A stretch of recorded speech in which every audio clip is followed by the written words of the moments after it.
Hello les amis et bienvenue dans la bibliothèque de l'étrange. On se retrouve aujourd'hui pour un nouveau bilan lecture. Je vais vous montrer mes lectures. Il y a un coup de cœur monumental, mais on va discuter de ça dans les minutes à suivre. On va commencer par la Charlesen. Je ne sais pas si je prononce bien le nom, mais en tout cas, c'est une petite nouvelle du folklore breton que j'ai bien aimé, j'ai adoré. Elle m'a fait penser au conte des frères Grimm, au conte que je lisais quand j'étais enfant, et du coup, j'avais le même sentiment de retomber en enfance, même si c'est une histoire très triste avec une morale très intéressante. J'avais aussi adoré le fait que l'histoire, elle est racontée et elle est illustrée en même temps. Regardez-moi ces petites planches. Aïe. Aïe.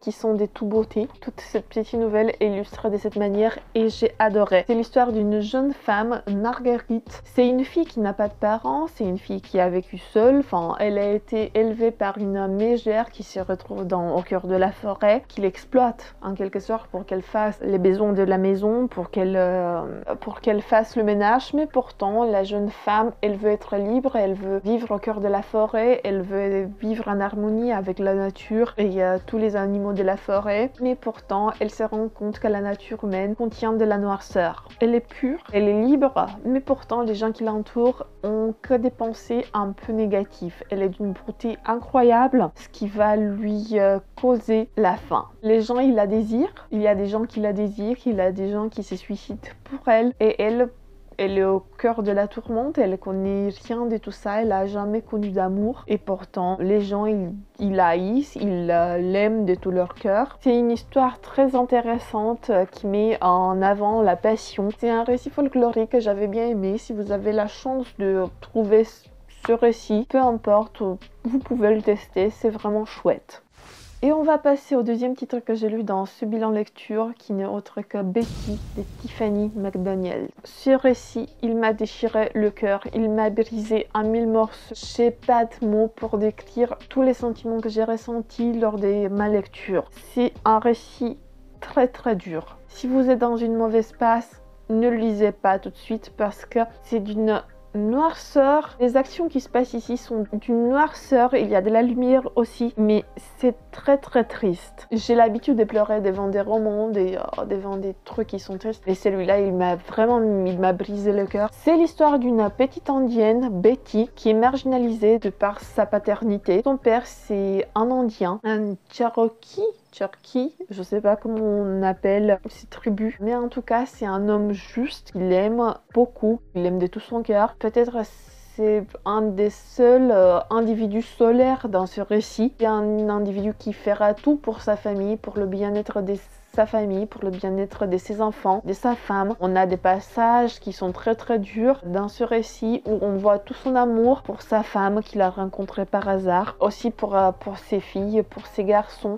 Vraiment, j'ai pas les mots pour vous décrire toute l'intensité d'émotion que ce titre m'a procuré. Betty, c'est écrit à la première personne du point de vue de notre petite indienne. On voit la vie à travers ses yeux, on voit des morceaux de son passé, mais en tout cas on voit le déroulement des années. On a son enfance, on a la préadolescence, on a l'adolescence et enfin le moment où elle devient adulte. Toutes ces périodes, tous ces passages sont cernés des sentiments très forts et des actions qui sont pas très réjouissantes pour elle et pour sa famille. On voit la noirceur de l'âme humaine dans toute sa splendeur. On voit des choses atroces qui se sont passées dans sa famille, qui ont touché ses proches. On voit toute la malveillance des humains par rapport à tout ce qui est étranger, à tout ce qui ne fait pas partie de la culture commune. On voit les traitements de son père qui, comme je vous disais, c'est un être solaire et pourtant il subit des traitements atroces pendant son enfance et pendant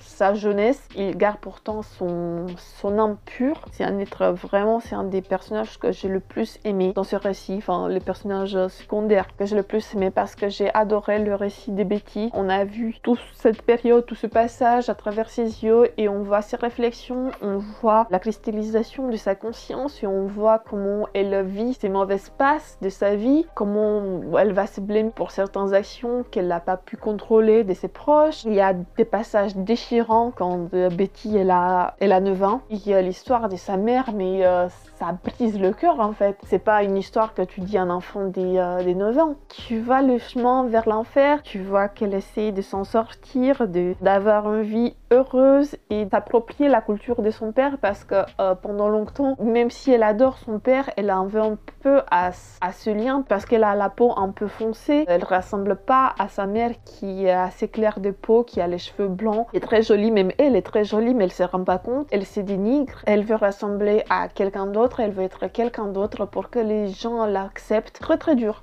Vraiment très dur. Il y a des comme je vous disais, il y a des passages déchirants et tu vois vraiment que les humains sont des calamités dans certains récits. C'est un récit qui pourrait dans une certaine mesure être réel parce qu'on sait tous qu'il y a des choses qui se passent malheureusement dans la vie réelle. Il y a des monstres à visage humain qui détruisent des vies et on voit les répercussions et les conséquences tout au long de ce roman. C'est incroyable, l'écriture elle est poétique, elle est fluide. J'ai rarement vu une prosodie, si on dit ça, telle que celle de Tiffany McDaniels. Elle a une façon d'écrire et de raconter les choses qui est incroyable. Son écriture vraiment elle m'a touché le cœur, même si c'est un récit vraiment d'une noirceur intense. Il y a des lumières, j'ai adoré, je peux dire que ça j'ai adoré, mais il y a des passages, je vais vous lire certains passages et vous allez comprendre peut-être certains propos. Il y a des petites filles qui grandissent avec un père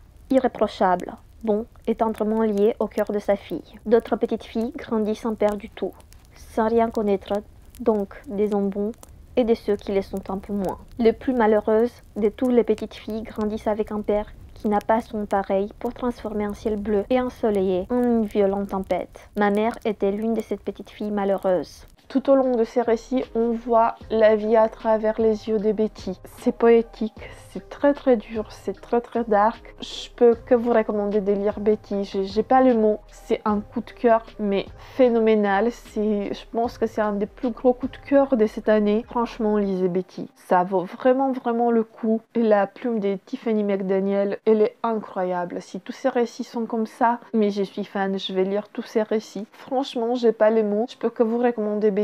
Lisez Betty et vous allez me dire des nouvelles. Par contre, soyez avertis, c'est très dur. Toutes les thématiques abordées sont très dures et les liens familiaux sont très malsaines. Et on va passer à X-Files, un autre titre que j'ai lu pour ce bilan. On passe de quelque chose de très dark, d'une grosse brique qui émane des émotions très contradictoires, un petit X-Files des centaines de pages, voire même pas. Dans ces récits que j'ai trouvé par hasard, comme je vous ai expliqué dans mon book haul, on suit un cas assez spécial. Dans une petite bourgade où tous les anciens voyaient les humains qui avaient un peu de déformations depuis leur naissance, qu'ils avaient soit un bras de plus, soit des écailles de lézard, soit une barbe, des femmes avec une barbe, je veux dire, peu importe. Vous voyez ce type de spécificité génétique qui faisait à l'époque des frics. Ils se sont installés dans cette petite bourgade pour avoir la tranquillité. Ils se connaissent tous, ils sont potes, ils s'entendent très bien, ils sont là les uns pour les autres. Mais malheureusement, il y a des crimes qui se passent et qui les visent. En particulier, il y a un père de famille qui est retrouvé mort dans sa piscine avec un trou au milieu du ventre et on ne sait pas ce qui se passe. Ce type de crime a été commis aussi par ailleurs dans d'autres maisons, dans cette même bourgade et du coup, ceux qui ont été tués étaient aussi des anciens frics. Et du coup, Mulder et Scully sont ramenés sur place pour enquêter. Bien évidemment, Mulder, qui aime le paranormal, qui enquête sur tout ce qui est un peu extravagant, va avancer des hypothèses un peu farfelues, comme d'habitude dans ses récits. Et Dana, elle va essayer de le raisonner, mais la réalité, elle cache bien des choses étranges. Je vous dis pas plus, parce que bon, c'est très court, mais je suis très contente d'avoir trouvé ce récit.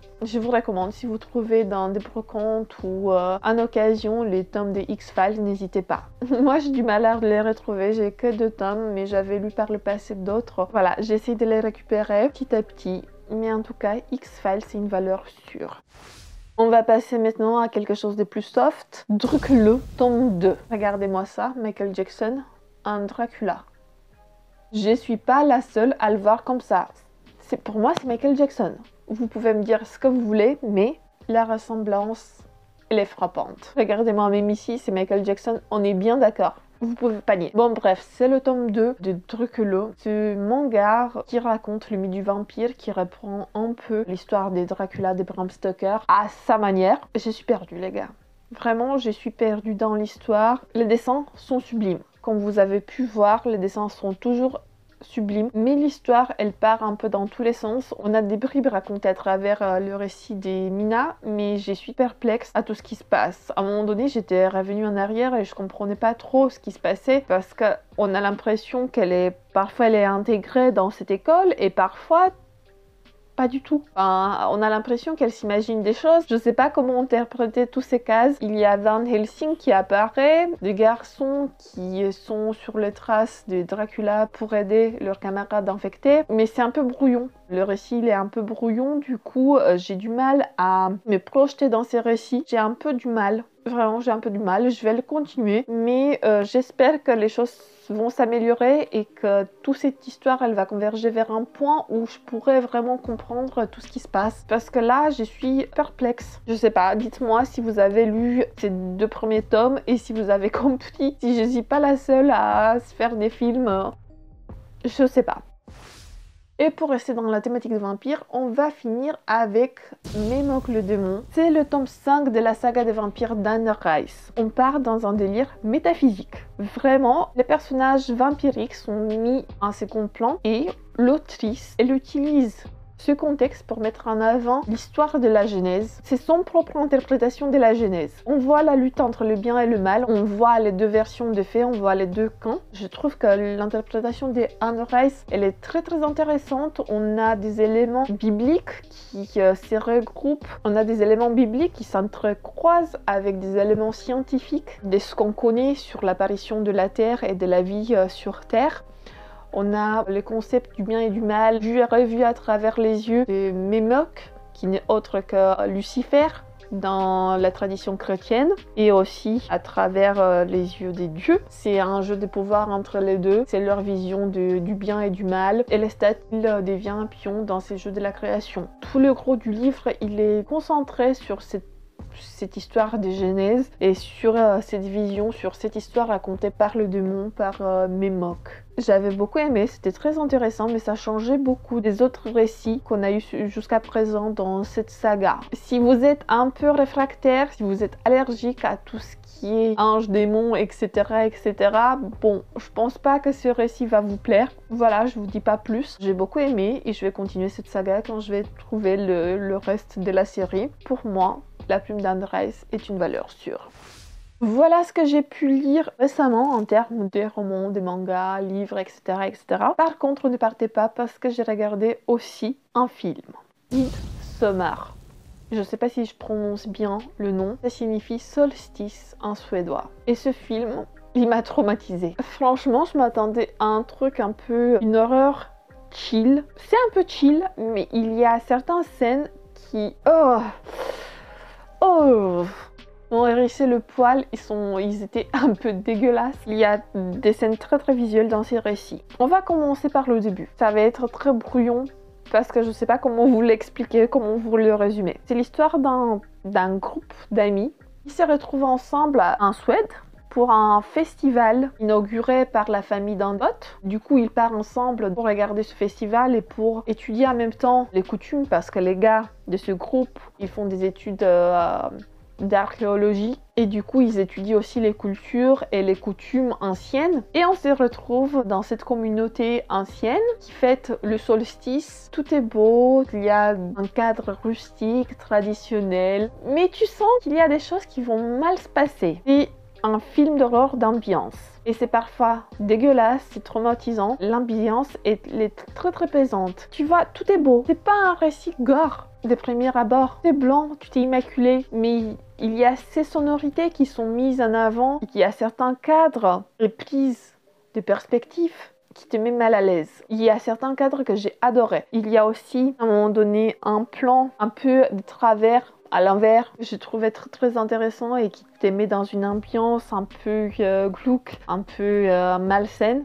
Et tu sais que ça va commencer. Tout au long du film, t'as cette musique et cette ambiance de fond qui te disent ah non, là, il faut que je me taille. Franchement, si quelqu'un vous invite dans une communauté restreinte pour les fêtes, n'y allez pas. Et vraiment, j'ai adoré, j'ai bien aimé le film, même si il est traumatisant et vers la fin, il y a des scènes qui te font dire qu'est-ce que je viens de regarder? Petit indice, petit chant, vers la fin.